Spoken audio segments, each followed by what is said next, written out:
It's great to be with you guys. I am going to try to create, I know that the topic that has been assigned to this moment is cultural engagement. And what I'm going to try, I know you guys have talked about a lot of issues and kind of process, but I'm going to hopefully I'm going to share my heart and kind of my framework of how I view what I do. And I hope that will be helpful to you in all of this. And that you guys, you take kind of the issues of, economic liberty and religious liberty and life and some of the stuff that we deal with in the public square.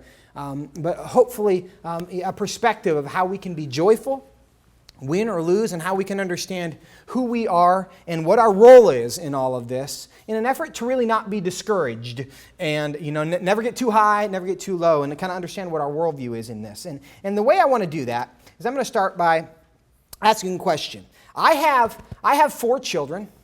They are 10, 8, 6, and 4. And they get asked all the time. And you guys are probably not so old that you are occasionally asked the question, what are you going to be when you grow up? And, and you probably thought about this, and you're thinking about this right now, and some of us who are older than you are still thinking about this. When I grow up, I want to be blank.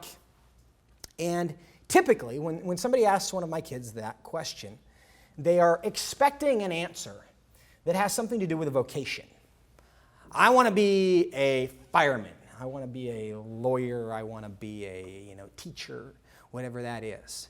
And so we kind of, because that question is asked a lot of us when we grow up, it's an important thing. What am I going to be? And we define that by what is my occupation going to be? And I am going to hopefully challenge that a little bit today to insert into the answer to your question, when I grow up, I want you to use adjectives rather than nouns.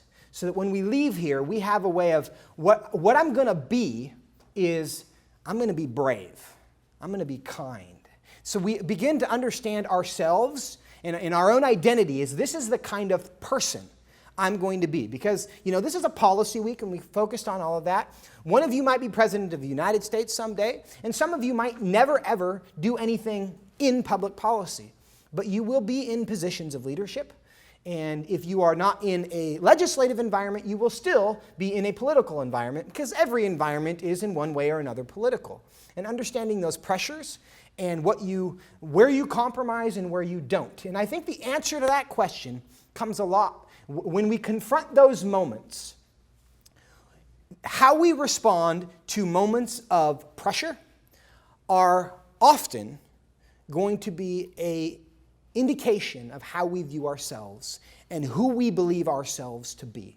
And so I am going to compare and contrast 3 different kind of concepts today that I think have helped me navigate what I've done, what I do in working in a controversial environment where sometimes we have success and sometimes we don't.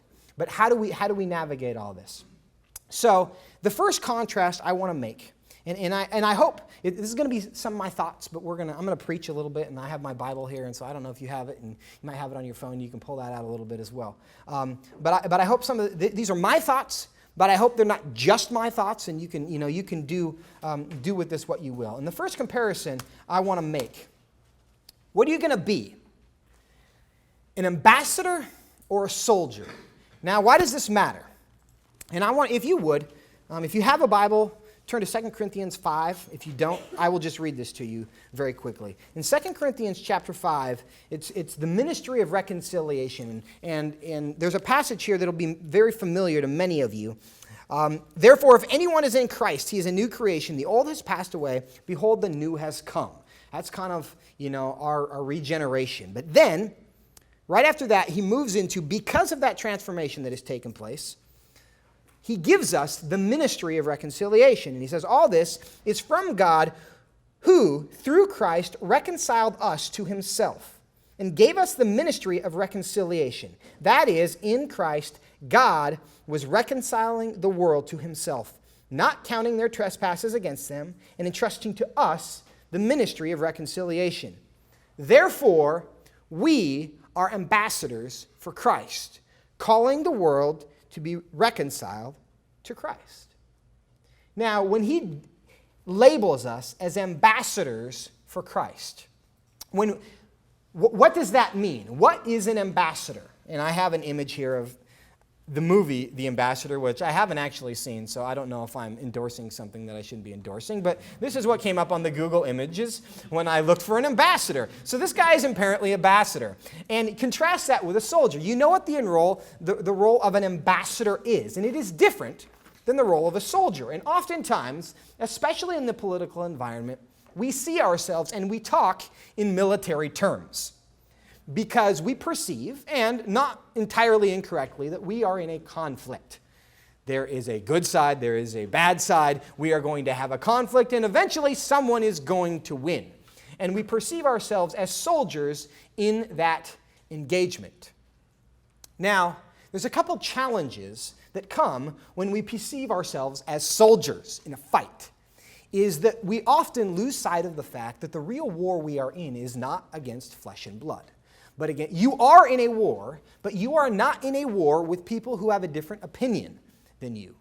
There is a spiritual conflict taking place, and it is very real. In that battle, that is a battle you are a soldier engaged in, which is why when you read Ephesians chapter 6, we talk about putting on the whole armor of God, because you are in a spiritual conflict. But when it comes to the debates that we are having, we are not at war with the people that we are engaged with.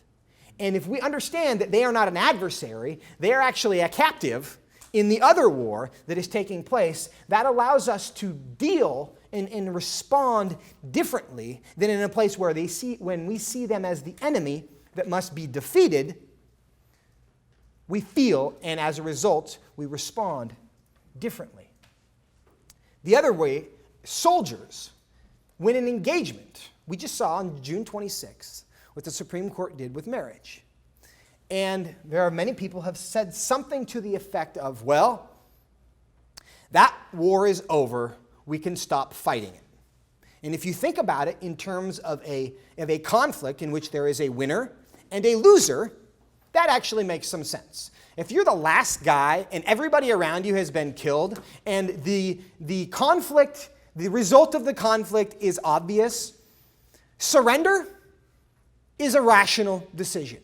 Maybe you don't make that choice, but you can understand why somebody would throw up their hands and say, there's nothing worth fighting for because the outcome is no longer in doubt. Contrast that with the role of an ambassador, who the job of an ambassador is to represent something greater than themselves. Now, the environment ambassadors work in change.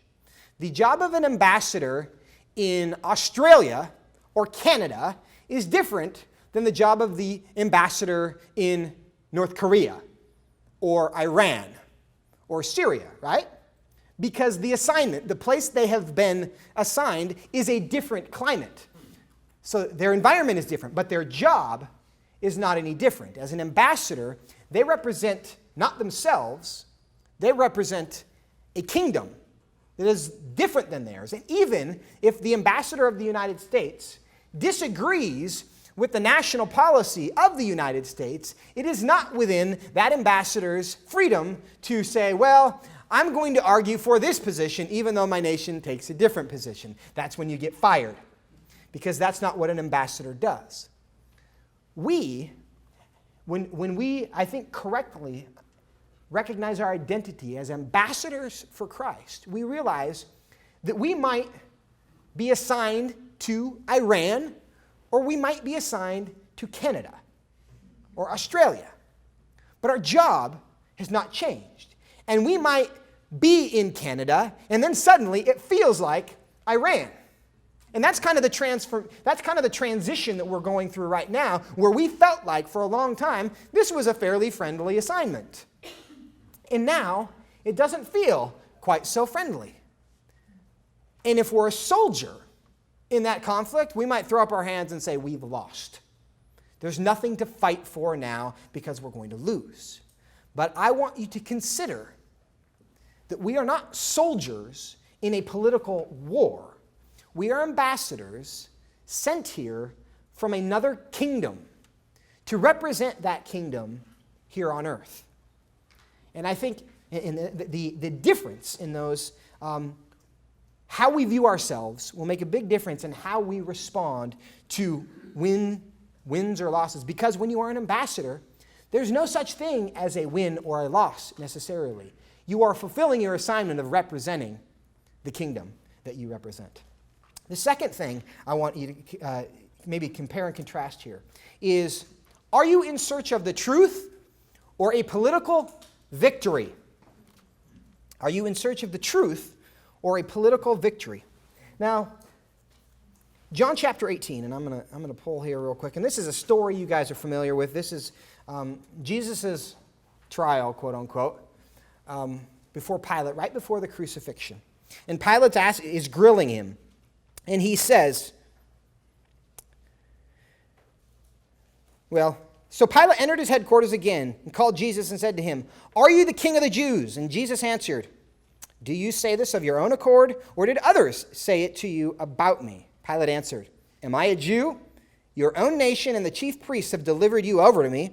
What have you done?" Jesus answered, "My kingdom is not of this world. If my kingdom were of this world, my servants would have been fighting, that I might not be delivered over to the Jews." So we have kind of this ambassadorship that Jesus is recognizing. "But my kingdom is not from the world." Then Pilate said to him, "So you are a king?" And Jesus answered, "You say that I am a king. For this purpose I was born, for this purpose I have come into the world, to bear witness to the truth. Everyone who is of the truth listens to my voice." Then Pilate said to him, "What is truth?" Now, you can read into that. What do you say? Well, what is truth? Tell me more. Or, scoffingly, what is truth? Like, there's no such thing as truth. And that's kind of the question that the world is asking today. But Jesus said, "For this reason I was born, and for this purpose I came into the world, to testify to the truth."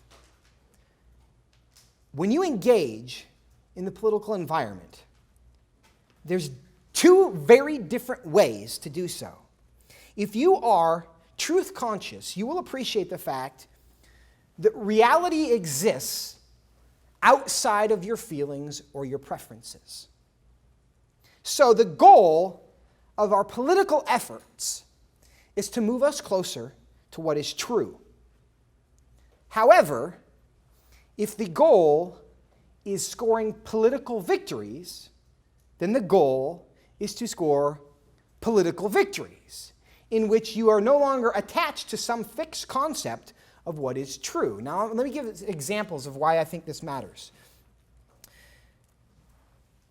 Truth, you have a body that was designed in a very specific way. Your taste buds have an orientation for Twinkies, and Doritos, and soda. And if you honor consistently only the orientation of your taste buds, you will destroy the system that is your body, because your body is not designed to run on Twinkies and Doritos and soda. And even if your tongue finds that prejudicial, the diseases that you would inflict on yourself from only eating things that are toxic to your system would not care. Your system is designed in a way, by God, He created your body to operate in a certain way. My kids hate that reality. When I was a kid, I hated that reality. But as their parent, it is my job to help them conform to reality because it is in their best interest. And if I wanted to affirm their inclinations toward things that are not good for them, I would not be doing them any favors. When your car, if you put water in the gas tank because it is cheaper and environmentally more friendly, your car would not adjust to the preferences that you have for how it should operate, because it is designed in a way that it will operate on fossil fuels, gasoline. Every environment you ever operate in is going to have some element of that, because the laws of the universe are not made by us. They are made for us. And to the extent that we conform ourselves to what is true, we benefit from this. Now, I want to take you back to Genesis chapter 3 real quick. Well, you know Genesis chapter 1. Genesis chapter 1 is the creation. Every time God created something, he said, it is good, it is good, it is good. But how many of you can say that everything in my life is good? Can anyone say that? None of us can say that, right? Because we live in a broken world. Why do we live in a broken world? Because of Genesis chapter 3, where Eve was wandering around the garden, and she saw the fruit, and the serpent came down, and he didn't tell Eve something. He asked her a question. Anybody remember what that question was that Eve asked? Did God really say that if you eat of the tree of the knowledge of good and evil, you will surely die? Planted an idea.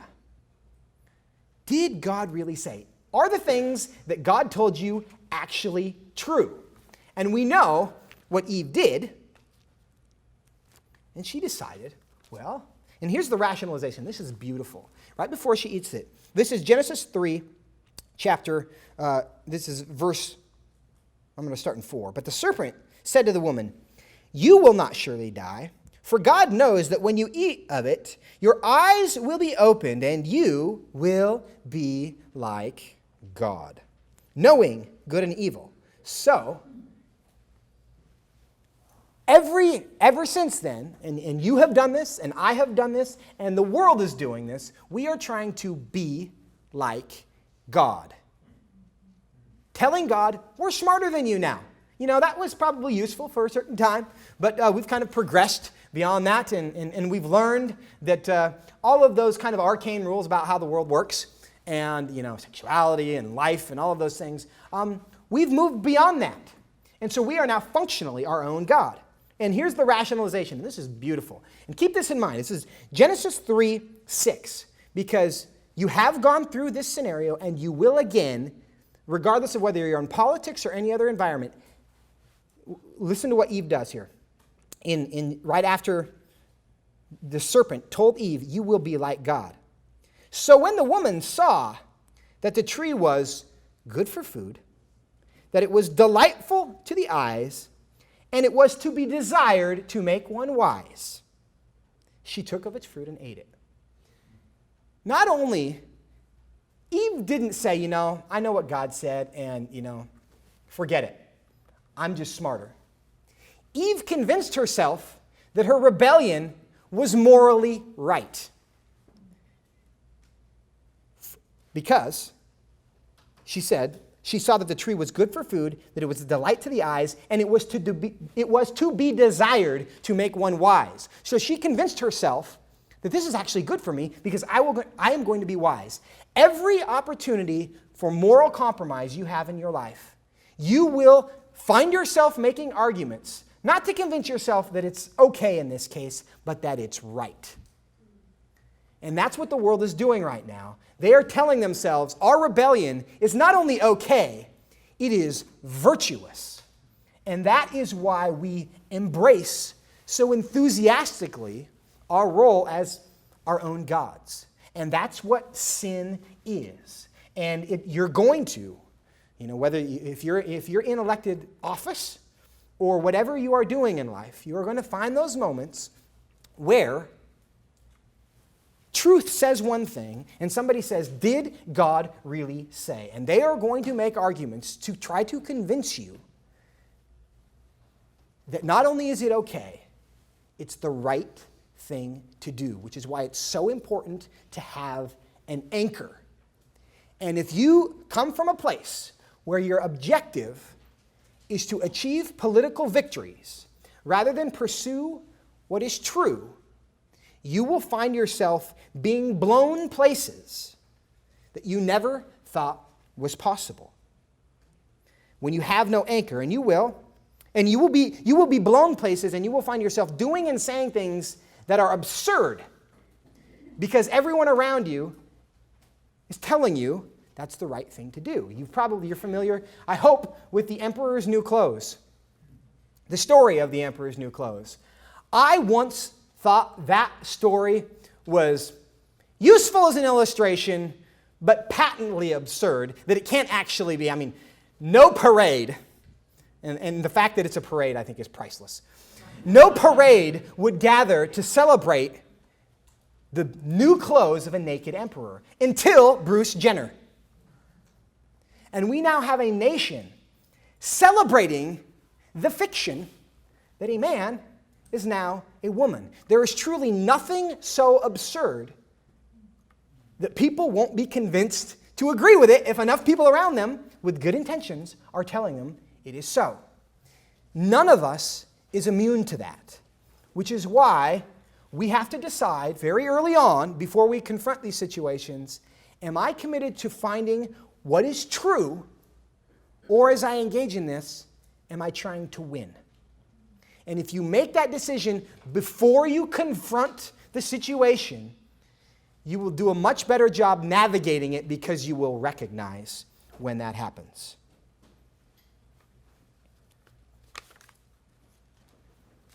So, what I want you to be is this guy. I don't know if you know his... August Landmesser is his name. And it's kind of a dark image. I hope you can see it there. The guy with the circle around him. And he's the guy not saluting in the middle of this Nazi parade. And in his story, I'm not going to get all into his story, but he was once a Hitler Youth SS guy. And he fell in love with a Jewish woman and kind of fell out of favor with the whole regime. And you can tell he'd had enough. He had had enough, and he was willing to stand in a crowd of people and say, no, I'm not going to salute this because it is wrong. And it takes an incredible amount of courage to do so. But he obviously had the fortitude, and we can learn from that example because these situations are likely to occur more and more frequently in our lives. So who are we? Are we the person looking, because it's easy to rationalize, I need the win, I need the political victory. But I want to go back to the story we read in his trial, when he was talking to Pilate, and Pilate asked him what was wrong, and he said, for this reason I was born, for this reason I came into the world, that I might testify to the truth. And then what happened right after that? He got crucified. If we are looking at that trial from the perspective of political victory or failure, did Jesus win or lose? Everybody looked at that and would have said, Jesus lost. Did Jesus actually lose? No. That was the very purpose for which he came. And so I think that's instructive to us, that if we find ourselves in an environment where we are standing on what is true, and we are going to accept the fact, for this reason I have come. It is true of Jesus, it is true of you, because you have been made, 2 Corinthians 5:20, ambassadors for Christ. You have, for this reason you were born, in whatever environment, for this reason you came into the earth, that you might, just like Jesus, testify to the truth. Does that mean everybody's going to agree with you all the time? No. Might you get crucified? Maybe. Does that mean you lost? No. Let God redeem that. And there's a lot of examples of when he did that, but obviously he used the crucifixion in ways that the people observing that trial didn't fully understand at the time. And we have to have trust that God is able to do the same thing for us in those situations. So, are we an ambassador or are we a soldier? Are we pursuing truth? Or are we pursuing political victory? And the last thing I want to consider here is, are we communicating hope or are we communicating fear? And this is really important for us because, in politics, and one of the ways this has happened, I work for a nonprofit organization, and we are, one thing that a reality of nonprofit organizations is that we have to raise funds to exist. And so we depend on donors. And I had gone to I've been doing this for 6.5 years, and early on, I had no experience in fundraising. And so I would go to these schools, and they teach you, how to raise money from people. And the primary lesson that we were always taught was you have to create urgency. You have to create urgency and a response that people can give to. And that's how you maximize fundraising letters and things like that. But there's an effect.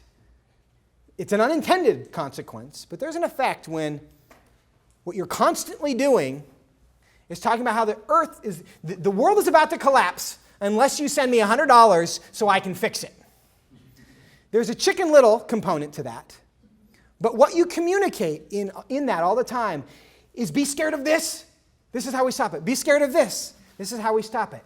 And the cumulative effect of that is that you're constantly communicating fear.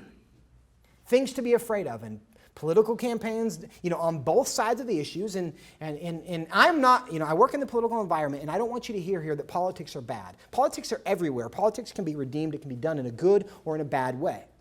But the nature of political campaigns oftentimes, and just movements that we work in, is if they win, the world is going to fall apart. If they win, the world is going to fall apart. Think of all the bad things that are going to happen. And our leaders leverage the fact that you can take advantage of fear for momentary short-term gain. And they use that. And as a result, we're constantly being told to be afraid of things. And this has happened as America changes right now. We have this impulse. And there's something that, you guys, many of you in this audience are younger, and so you won't, you might resonate with what I'm about to say a little bit, is that there's this call always we need to go back to what America once was. We need to restore the foundations of the republic. And sometimes this is done in triangle colonial hats. These messages are made. And there's this imagery of 1776 or 1952 or whatever moment we feel like was America's sweet spot. And for my grandparents and even my parents' generation, they have memories of a time in which kids were respectful of their kids at school. We didn't have all these school shootings. And I could leave my house unlocked, and I had no concerns that somebody was going to break in. Because there was a moment at which the character of the nation in many ways was stronger. But those periods of time had their own struggles, didn't they? And we know how, on the racial issues, we have become much worse in some ways, and we have become better in other ways. Mayberry never existed. Mayberry is never going to exist. And that's because we will always live in a fallen world. But there's, I think, a risk to us if we are always encouraging people to go back to something. Because it's like, oh, we've lost it, there it was, let's go back there. And that idea, and what I want to encourage us to do, is talk about what the world, in our commitment to truth, what can a world look like if we embrace truth in the future? And instead of talking about all that we've lost and all the horrible things that are going on right now, which are true, can we talk about what the world in the future can look like if we embrace what is true? And are you, in the way that you are engaging this with the people who agree with you or the people who don't agree with you, are you communicating fear or are you communicating hope? And the only way you can communicate hope is if you yourself are hopeful. And the way we are hopeful in a climate such as this is if our ultimate hope is not placed in the outcome of this particular political battle. And the way we do not place our hope in the outcome of this political battle is by recognizing that we are ambassadors for Christ, regardless of whatever is happening, that we are seeking truth, and that we are going to represent that truth. That's why we came here.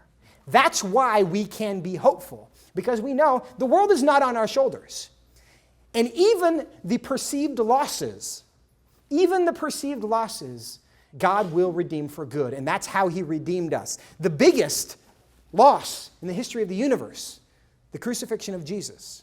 The hope that was sent to us was the greatest victory in the history of the universe. We just didn't know it yet. So we have to trust that whatever the outcome is, God's going to redeem it. And we are never without hope. So we should never communicate anything but hope. So, when I grow up, I want to be, and I want you to consider this and think about what it is, in advance, whatever world you're going to be in, and the character that you have, and the kind of person that you are. If you're a bringer of fear or you're a bringer of hope, it doesn't matter where what environment you're in. You will do one of those. You will do one of those. And so make a choice, whether you end up being a teacher or a stay-at-home mom or a lawyer or the president of the United States or, a guy who owns a gas station. What are you going to be? Not what's your job going to be. What are you going to be? I want to a couple stories here. I want to talk about to close. In this image here, you guys see the movie Captain Phillips? If you haven't, it's just about a spoiler alert. But you probably knew the story anyway. So if you really don't want to know what happens in the movie, you can leave. Because I'm about to. But Captain Phillips is the name of a guy who was a cargo ship captain, and he was taken hostage by some Somali pirates. And you see that little orange dinghy there? That is the life raft that came off of the cargo ship. And the Somali pirates took him hostage onto that thing. They left the cargo ship, and they were heading for the Somali coast. And for a while in that story, the 3 Somali pirates thought they were in charge, and they were pretty tough. And they roughed him up a little bit, and they thought they were, big stuff, because they just pulled off this hostage. And they just, taken a hostage from this cargo ship. They boarded it. They'd gotten what they wanted, and they were about to go hold them ransom and make a bunch of money. And so they felt pretty tough. And Captain Phillips was in a position of weakness for a while, because there were 3 of them. There was one of him. They had guns. He had nothing. And they were on that little orange dinghy. But then there comes a moment where the battleship in the background, they found out he'd been kidnapped. It shows up behind that little life raft. And suddenly the dynamics changed, because the battleship was with Captain Phillips, not with the Somali pirates. So the balance of power immediately changed. You might right now be facing a moment like that. And you will again in the future. And the world is facing a moment like this, where there are people who think, hey, we have progressed far beyond God. He's becoming obsolete. Finally, we are going to put the nail in the coffin. God is dead. Religion is going to go bye-bye, and then we will all kind of move into a more enlightened age. And we can be compassionate for that, and we should be, because there's consequences for that. But we should never lose confidence in the fact that while we might be a hostage, or seem like we're a hostage on a little life raft, when that battleship shows up, they will be with us. And when God shows up into the situation, He is on your side. And never, never, never, never doubt that He is coming. And if it's not in this life or the next, He will be vindicated.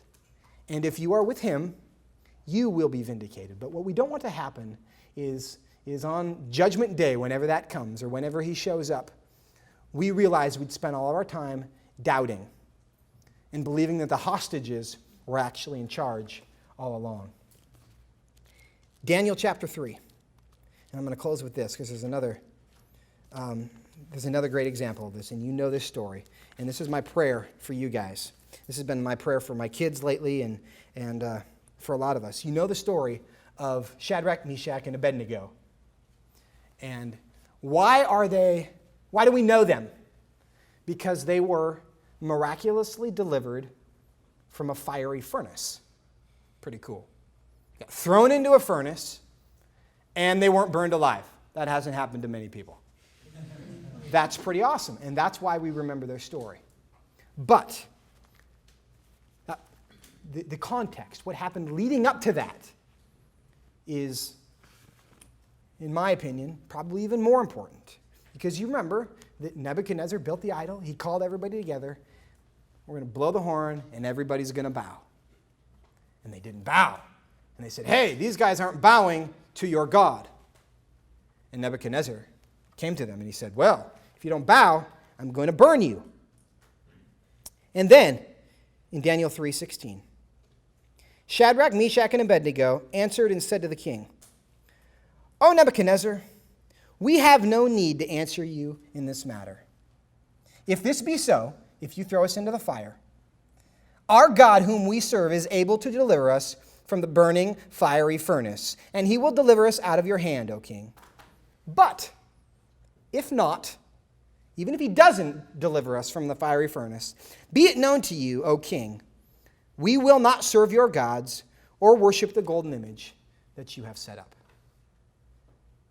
They were confronted with this moment of, we're going to kill you if you don't bow to this image, if you don't join this parade, if you don't celebrate the nakedness of the emperor's clothes, we are going to throw you into the fiery furnace. And they said, my God can deliver me from that fiery furnace.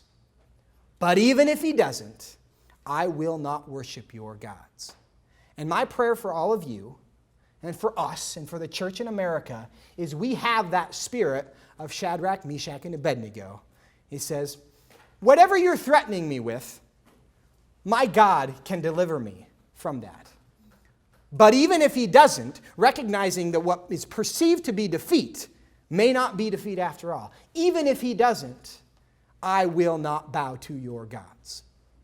This is a place in our heart, when we get there, a lot of the challenges, when we no longer have the fear of man, we have been freed in a way that is indescribable when we are truly seeking to serve God more than men. But there's also, if the church takes on this spirit of Shadrach, Meshach, and Abednego, there's going to be a corresponding outcome where suddenly the political battles, we'd actually win. We don't do this for that purpose, but the church right now is so hamstrung by fear of what might happen to them if they don't bow to the God that we are at least, bowing kind of in our hearts. God knows I'm not really bowing, but he doesn't want me thrown in the fire because I can't be of any use to him if I'm thrown in the fire. So I will just, it's a small thing. Surely God will understand. But he honored Shadrach, Meshach, and Abednego. That's why we know who they are. And so may each of us have that spirit and recognize those moments and be listening to the Holy Spirit when he talks.